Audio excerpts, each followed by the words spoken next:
而家美容師都有11年，係啊，11年㗎啦應該都有。係啊，咁佢啱啱都升為任務，咁今5月份係佢啱啱產假翻嚟第1個月去做一個成績嚟嘅。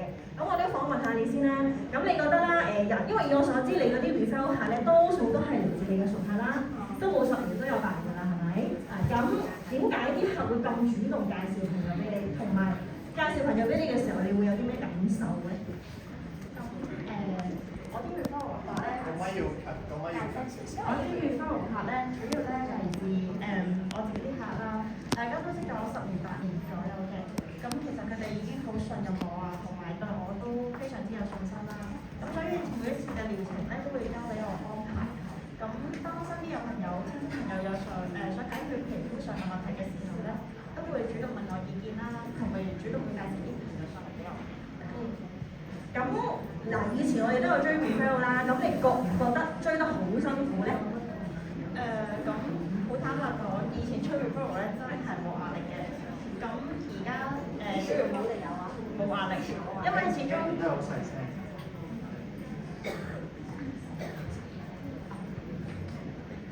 聽唔聽到？咁因為自己做下客人嘅時候咧，佢哋都會介紹啲朋友俾我啦。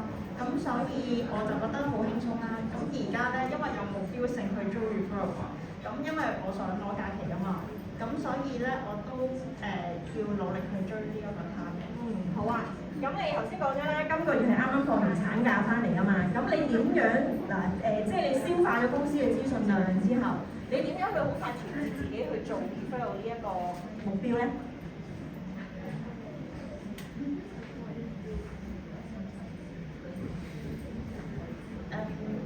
其實我上個月啱啱放完產假翻嚟嘅時候咧，咁我嘅 TIC Candy 咧第一時間已經揾我 briefing 公司嘅資訊啦，同埋8萬嘅 KPI 俾我聽啦，咁我都用咗少少時間消化嘅。咁因為我想攞假期啦，咁我都即時諗起 referral 咧係要點樣做，因為正常嘅 referral 都係講生活美容啦，因為我都要追 super 啲生意㗎嘛，咁同埋我都想做翻自己嘅客，咁。我想分享一個比較印象深刻嘅 case 啦。咁就係有個客嘅朋友咧，係從來冇接觸過醫美嘅。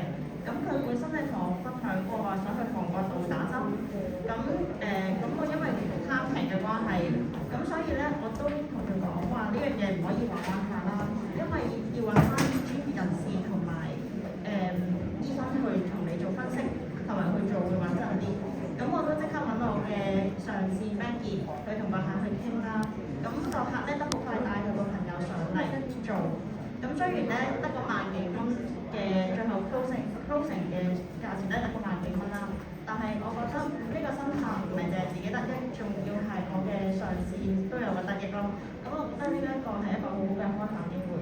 係啊，因為以我所知咧 ，Maggie 咧係佢嘅上線 BDM。咁 Maggie 咧其實都2、3日左右咧都會問一問個團隊，甚至乎都會追我攞佢2天嘅 referral 數字。